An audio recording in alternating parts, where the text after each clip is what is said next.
Hello art students, this is Miss Hawkins. Today we're going to talk about portraits. Okay. Portrait is a picture of a person. Okay. Last week I asked you to draw a picture of yourself.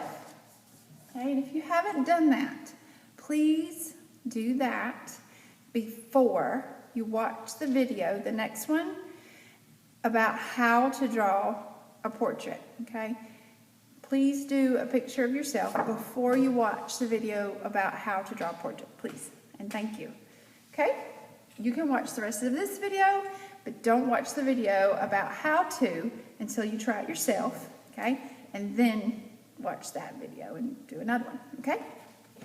So you learned about the Mona Lisa a little bit last week, and Leonardo da Vinci. Okay, so the most famous artwork in the world, the Mona Lisa, happens to be a portrait, a picture of a person. Okay, it's not a self-portrait. Leonardo did not, he actually did a self-portrait, but this is not a self-portrait.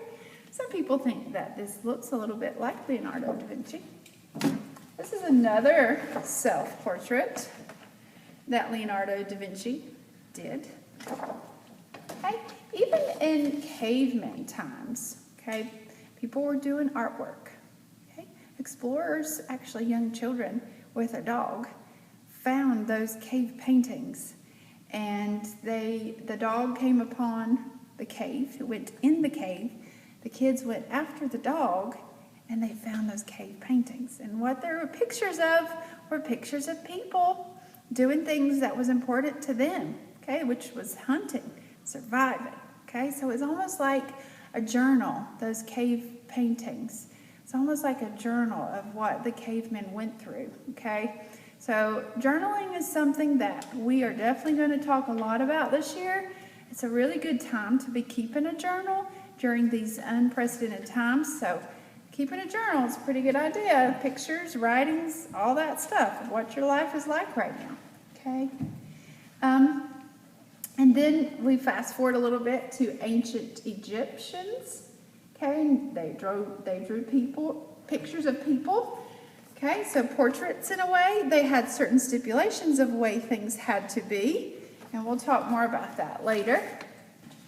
Okay, so during those times, ancient Egyptians, ancient Greeks, the cavemen, all those times, Leonardo da Vinci, the Renaissance.